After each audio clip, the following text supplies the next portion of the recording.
Let's start. Hello, I'm Radosław Zarzyński. This is Ceph Developer Monthly EMEA friendly edition. Today is 5th of April. I'm igniting this meeting on behalf of Laura. She ran into a conflicting meeting. Let me pinpoint today's agenda. Actually, there is only one item there. Introduce Open Euler to Ceph Upstream by Kevin Zhao. Yes. Hello, everyone. Hello. Hello. Okay. So, first, it's my honor to share this information here to the Ceph Monthly. So, in fact, that we have already shared this information to the Ceph Dev and the user Monthly several weeks ago. So basically, the idea here is to introduce Ceph to the Open Euler operation system, and we want to make sure that and doing some contribution to make sure that the Ceph can work smoothly on the Open Euler operation system.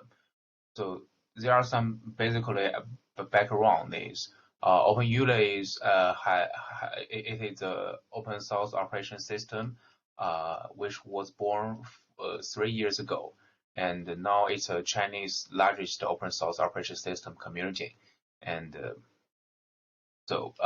and also it has a lot of the users and the commercial releases. So for example, some company like Susi has using the Open Euler upstream to build their commercial release. And so inside Open Euler there is a SDS SIG. So we are working. It has gathered.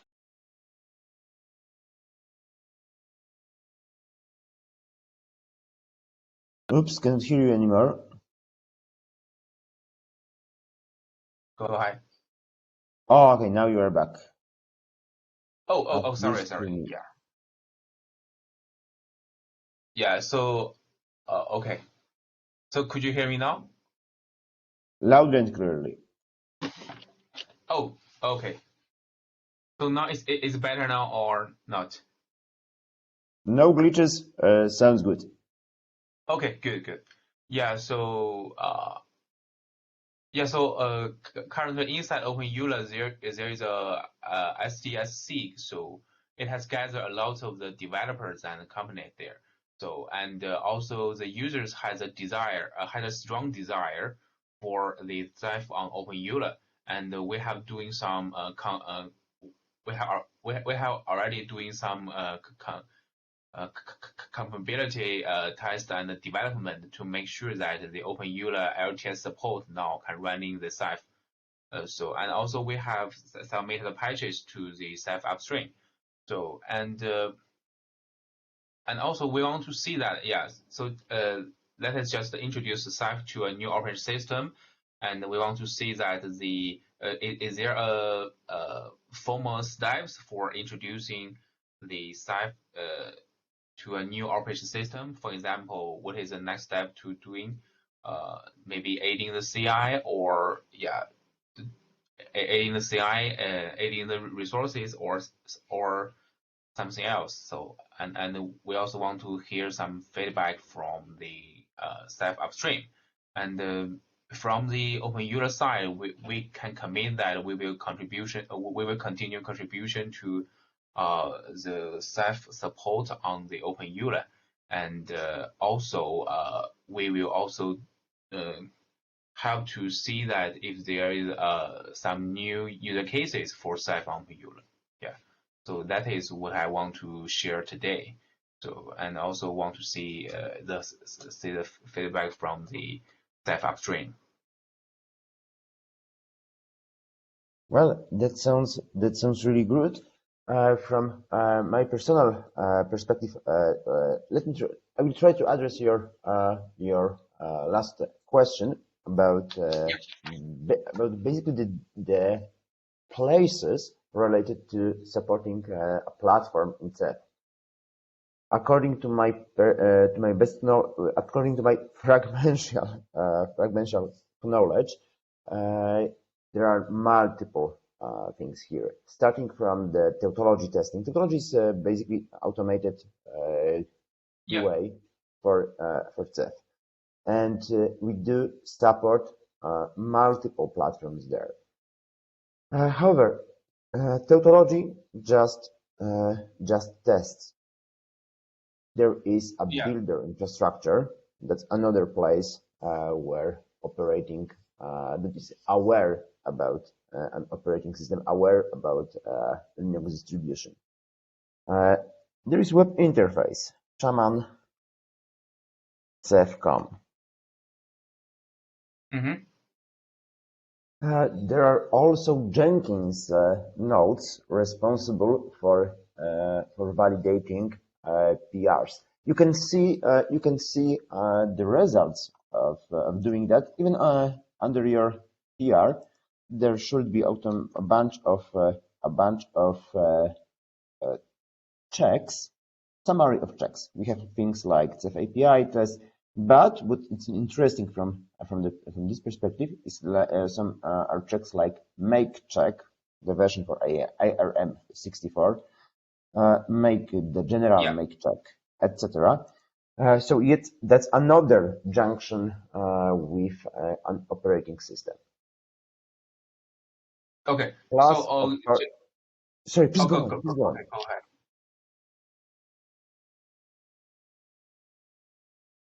Hi, please go ahead. Right. Sorry. Okay, I was finishing.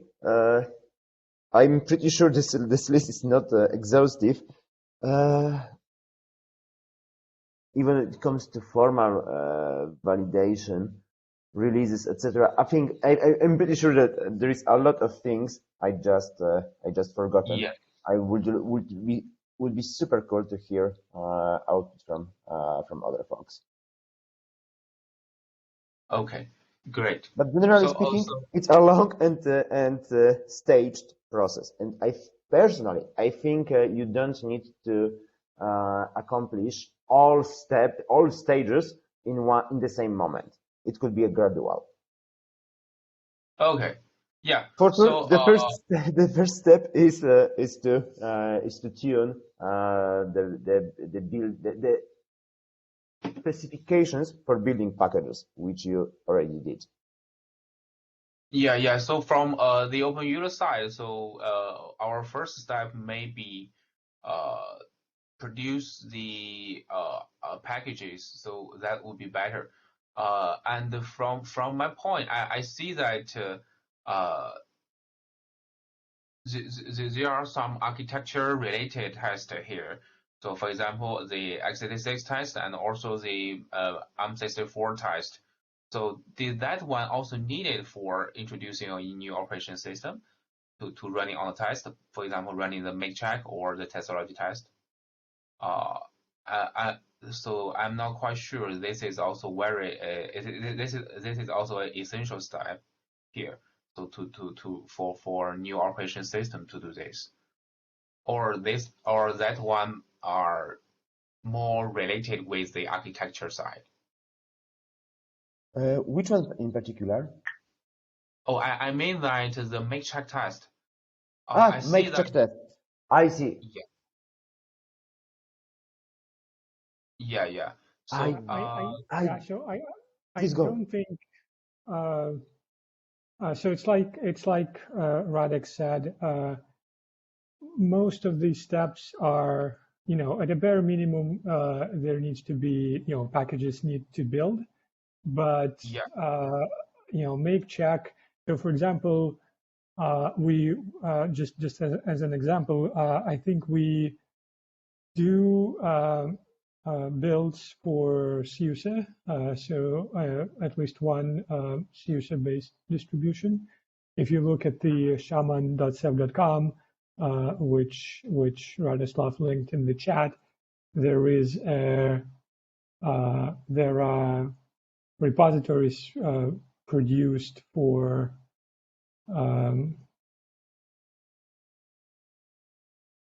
well, I'm not sure if the repositories are actually produced, but the builds, I mean, we certainly build for OpenSUSE 15.3, it looks like. And the reason I'm bringing this example is that there is a build, but it's not used for make check because like we just don't have the resources in our upstream lab to run make check, you know, on each pull request on each change every time something is pushed on multiple distributions. So we do this so we don't do this on SUSE, even though the build is produced. Okay. And the same goes for tautology testing. So we do test. You know, generally we test in a Debian-based distribution, and this happens to be Ubuntu, and to RPM-based distributions. This happens, you know, this is CentOS and RHEL. My understanding is that OpenEuler is a kind of a direct descendant from CentOS. And so RPM based. Yeah, and the spec file actually, you know, like pretty much all your changes except for the RPM config package are just, you know, you're just adding an additional condition for OpenEuler, and it behaves exactly the same as. So it looks like you expect it to behave exactly the same as Fedora or RHEL. So from that perspective, again, I don't think there is a requirement to run all tests, you know, make, check, tautology, you know, everything that we do. We just don't have the resources. We don't have the hardware to duplicate that. Okay. But it could be, you know, a build, for example, could be set up, and you know, maybe so that it runs. You know, just like the SUSE build, so we don't produce the actual. I'm not sure if the packages are actually produced, but at least you get the notification, or you get the status whether the build is red or green. But all of that is, I think, you know, like Radek said, there's a kind of gradual. The first and obvious requirement is just the spec file changes. And so the question I had, so this was just to kind of to explain the background. The question I had is, you mentioned that you have a storage SIG in OpenEuler. Do you have any automated builds set up there? Oh, we have some automated builds. So inside OpenEuler side.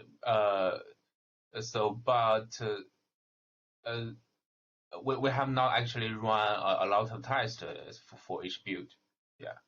So I just wonder, so if the community needs some resource, I mean the hardware resource or VM resources to execute the building in the Ceph upstream side. So if so, we can contribute some resources to the to upstream to help set up the automated job.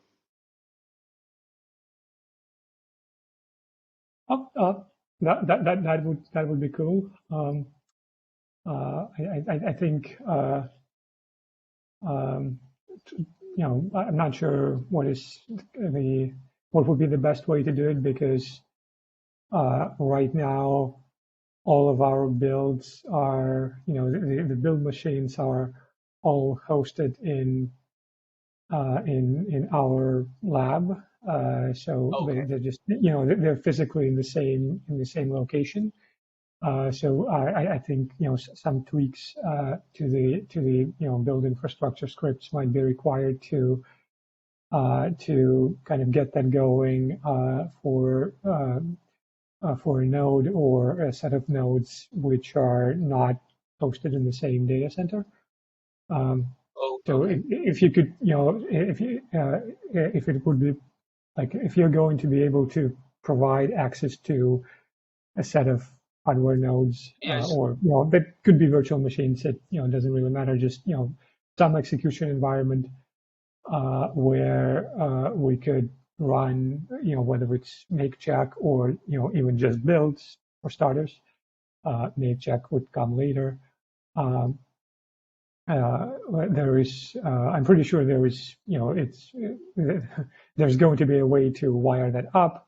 It may not be entirely straightforward because, like I said, right now it's all, it's all internal, and so there might be some dependencies on some internal services. Oh, okay. But that's Okay, I see. definitely something to investigate. Um, So is this spec file that you've submitted? Basically what I'm looking for is as an answer, like, is that spec file like tested? So is it known to work? Yeah, Because yeah. That one has already been tested. So, and we also use this to produce the packages.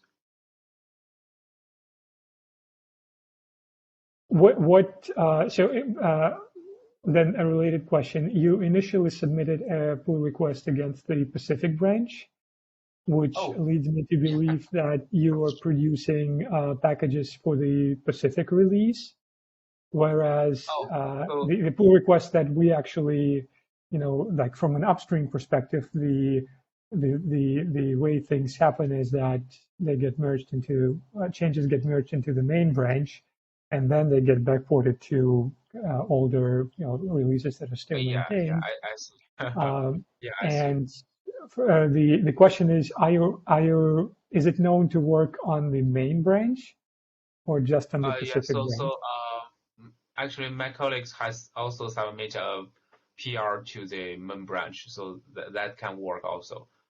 Yeah, because previously he has submitted the PR to the Pacific branch because the OpenEULA LTS has dedicated doing some compatible test with the Pacific. But actually, the main branch can also work, so that you can see at least the lane here for the submit to main branch. Yeah. And and I see that we should actually contribution to the main branch first, and then backport to the dedicated branch. That would be better than the previously plan. Okay. Yeah. Well, as long as the spec file is known to work on the main branch, I see no reason, no reason to block it or not to merge it. Um, I it poses virtually no risk to um, Okay, let's go through here. to the Fedora and RHEL branches, since you're just adding an additional condition for OpenEuler. So that's totally fine with me. Okay, In great. fact, I'll Thank you. just go ahead and improve it right now.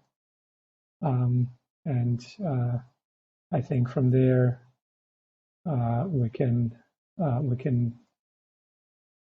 pick it up and just make sure that it make sure that the CentOS and Red Hat like RHEL packages still build, and then it could be Yeah. merged.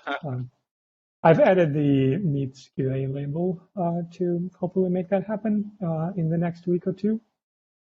Okay, And great. Thank you. yep, I think that's it. Okay, Thank you. and Thank you for the contribution. okay, that's my pleasure. Yeah, and thank you for Oh, it's feedback. good. Yeah. So and also we will see that and also you have referred that we have doing some actually the regular build in our in OpenEULA upstream side. So that one can if it is hard to adding some CI jobs to CI jobs to the yeah, I mean the using the external resources for the CI build in Ceph upstream. And is it possible to doing some relink to the open EULA repo for example, if the user wants to use the RPM based for example, if a user wants to use the RPM based open EULA packages or open EULA Ceph packages. So I just curious. Well, as long as you're going to provide them in the storage SIG repos, yes, I think we can definitely mention that somewhere on the Ceph.io website. This is, it's the same thing for the existing distributions that we currently that we support today. There are packages that we, the upstream team, produce, and those are hosted on download.ceph.com. But then there are also packages that are built by the distribution teams. So Ubuntu builds their own, and CentOS storage SIG does that too. And those are different sets of packages. So OpenEuler could just, the storage SIG in your organization could produce the packages, and OpenEuler users would definitely be expected to use those instead of the packages from download.ceph.com, which are only built for, in this case, CentOS. It might be fairly close, but still, it's not what an OpenEuler user would want to deal with. Okay, that's good. Even if they're relatively close as far as the content. Okay, good. Hey Kevin, just on the name, I thought I would it's very commonly mispronounced. It's actually Euler. Oh, okay. Oh, Wheeler. Oh, all right, good. Yeah. Euler, like oil used for cars. Euler. All right, good. Thank you.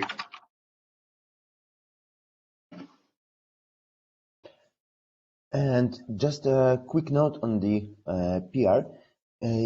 If you will be able to put some information about the testing procedure, taking into account ability of other people to replicate, it will be super cool. It will be super helpful to have everything in one place. Basically, the commit plus some instructions, examples how to verify that. This will go to the commit description. All right. So you mean that adding some information for other developers to reproduce? Exactly. This, right? Okay. I'm trying to put myself into a shoes of a developer that reads this commit, let's say 6 months from now. All right. Okay. How to check? How to verify?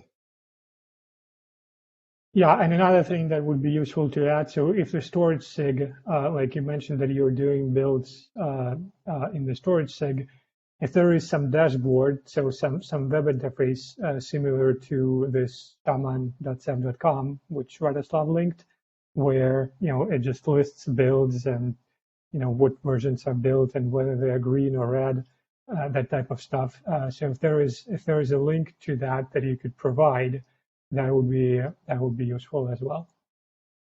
Okay, good. So I will add more information for this. Thank you. Cool. Anyway, the code changes look good. I think it's all a part of the commit description. It's ready to merge. Okay. Okay, no problem. Well, we still need to go through the basic QA procedure to make sure that the CentOS and RHEL packages still build with this change. But other than that, yes, I think it's ready. Yep. Just push the branch to Shaman. It doesn't need to go through any of the suites, right? I think it would be actually useful to just include it in any of the, in one of the integration branches on the main branch, and Okay, sure. just to make sure that those packages, when they're produced, work exactly the same way as before this change. Sounds good. I'll whenever Yuri has a new batch availability, I'll make sure it gets in. So I just want to point out one legal complication that there may be. Because Open Euler is a product of Huawei, I'm not sure if we can include that in our upstream builds or accept hardware to do the builds. We'll need to follow up with lawyers to find out. Oh yeah. So here I have some more background for this Open Euler. Open Euler. Yeah.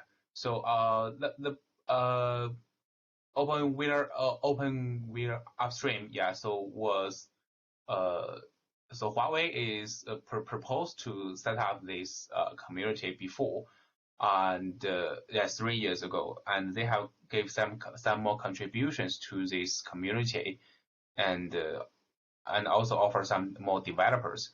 But so this operation system community has now not owned by Huawei, so it is also owned by the Open Atom community. So this is a neutral community.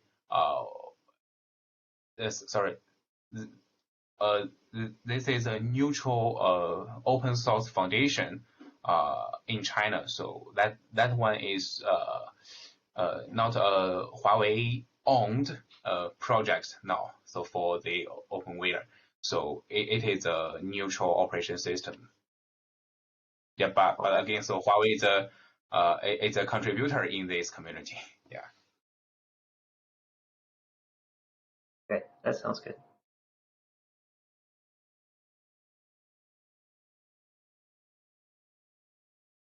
Cool. Anyway, I see that Laura has joined after another conflicting meeting. Laura, do you want to take over? Sure. Thanks, Radek, for leading. My pleasure.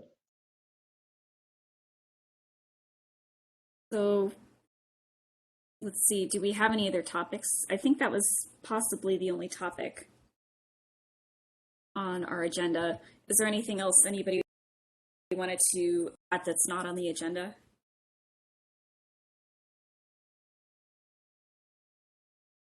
Well, just one thing related to to counters. I would love to ensure that we can in Reef that we can switch some components from using the old unlabeled counters to newer ones. I'm not sure what was, well, my main take was that we wanted to provide some kind of transition period, as basically original counters are claimed to be part of the interface. Please correct me if I'm wrong here. Yeah, Yeah, sorry. go ahead. Thanks. Just really quick, there actually is a PR out that adds some labeled perf counters. I can link it. But go ahead, Ilya. Yeah, so I just had, because I ended up being very involved in this for some reason. There isn't, so a transition period is. I don't think it's necessary because Reef is a major release, and a transition period would basically be equal to like delaying any change in this, in this area. So if a component wants to take advantage of a labeled perf counter and there is an existing unlabeled one, since you really don't want to have both, then a transition period would just mean delaying that change by a year. I don't think that's reasonable. A major release is exactly the place, and the time to do this sort of thing, because it's going to be some time before people upgrade. They're definitely going to read release notes, whereas that might not happen for point release, for example. So I don't think a transition period is necessary. It's also kind of the other aspect of this is, I guess, the question that I raised before, and I don't think a straight answer was kind of given or agreed upon, is do we even promise any sort of compatibility for perf counters, or is it just we just try not to break them? Fundamentally, perf counters are they expose internals, and any significant refactoring can affect some perf counters. So some things like the number of open connections. Taking the messenger as an example, the number of open connections is probably always going to be there, because no matter what you do internally, there's always going to be a connection, and it can be either open or closed, and in that case it just doesn't exist. But I'm pretty sure that if we like dump all the perf counters that, let's say, an OSD exposes, we're going to find some that expose some internal implementation details of a particular subsystem or of a particular class even, and committing to keeping them stable, whether it's if this is, by the way, completely orthogonal to the switch from old style unlabeled perf counters to labeled perf counters in cases where that's desired. It's just a question of, can we even maintain, can we even maintain the semantics or even the presence for a particular perf counter that just happens to be exposing some particular class or even some particular functionality in one of the classes. My opinion is that we just can't, and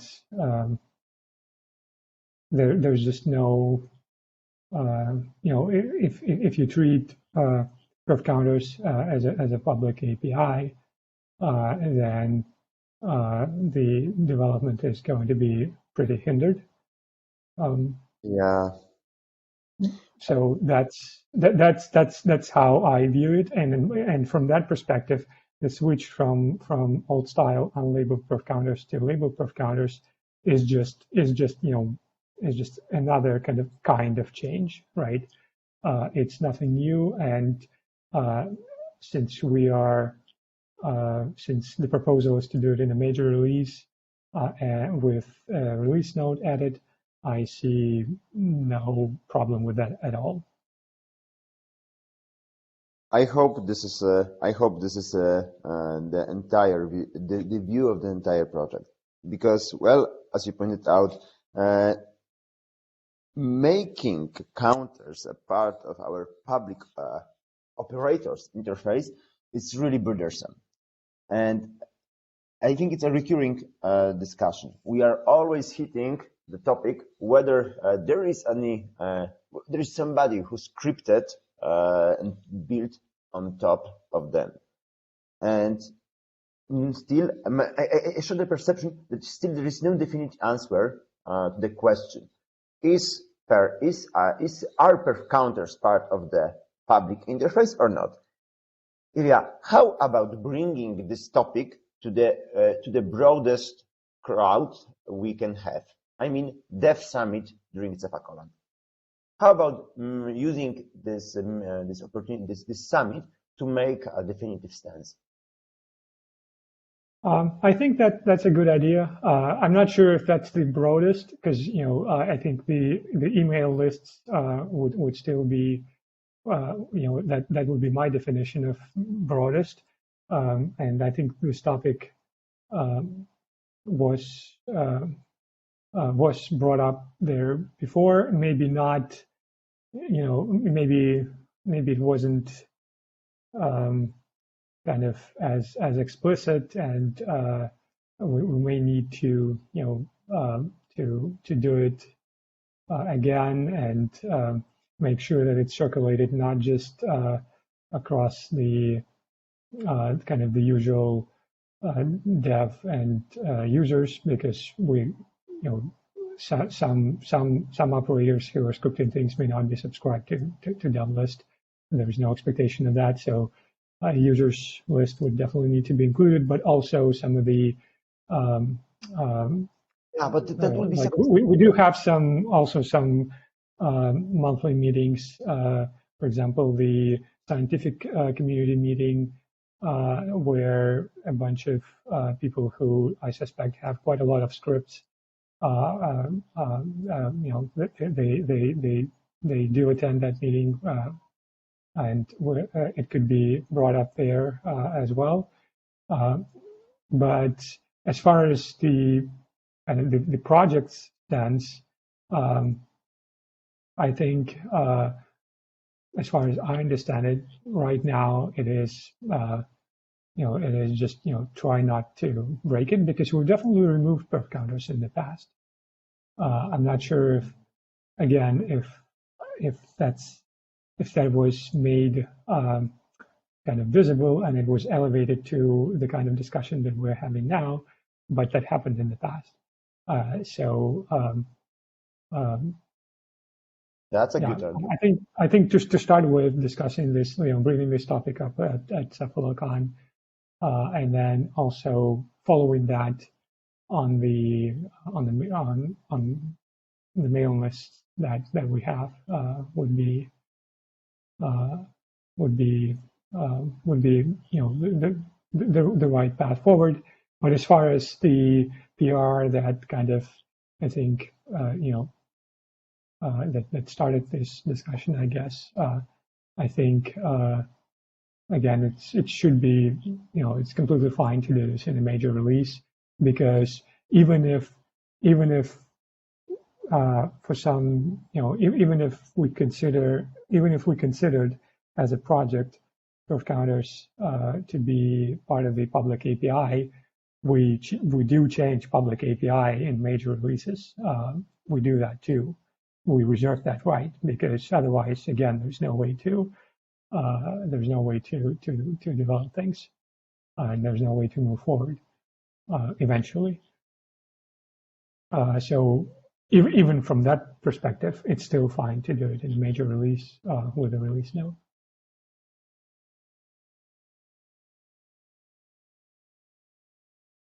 I see. My intake is that the first. My intake is that we would need to speak in single voice, because in other words, to form a consensus. Okay, CDMs, public meetings, etc. Usually tech leads are going there, but not all of them. I think it cannot be perceived as a voice of entire project. Ceph, I think, could be. We will have far higher component lead density than in any other meeting over the year, I believe.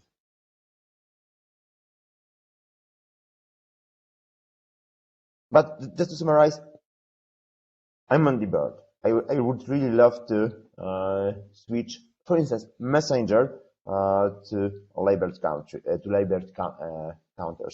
At the moment, we've got a PR that brings 2 new labeled counters, while other are still all about being unlabeled.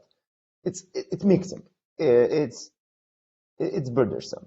We'd love to rectify that.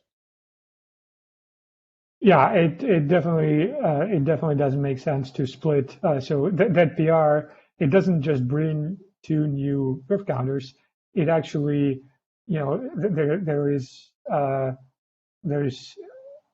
it does this for a particular class.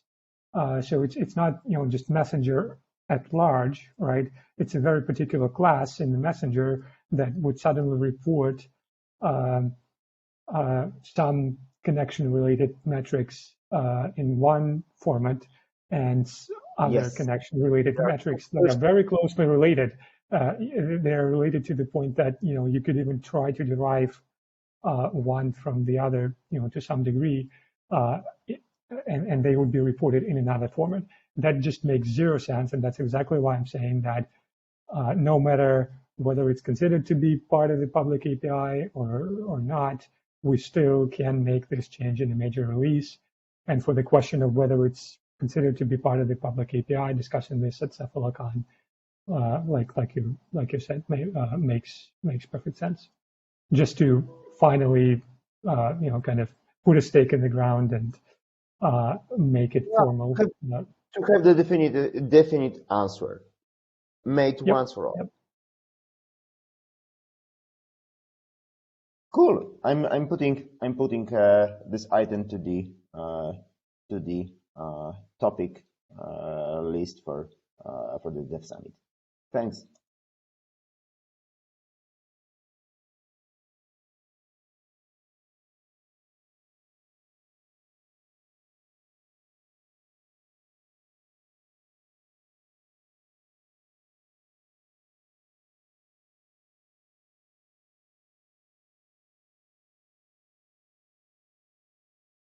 All right. On that note, is there anything else we'd like to discuss in today's CDM? That's a great discussion.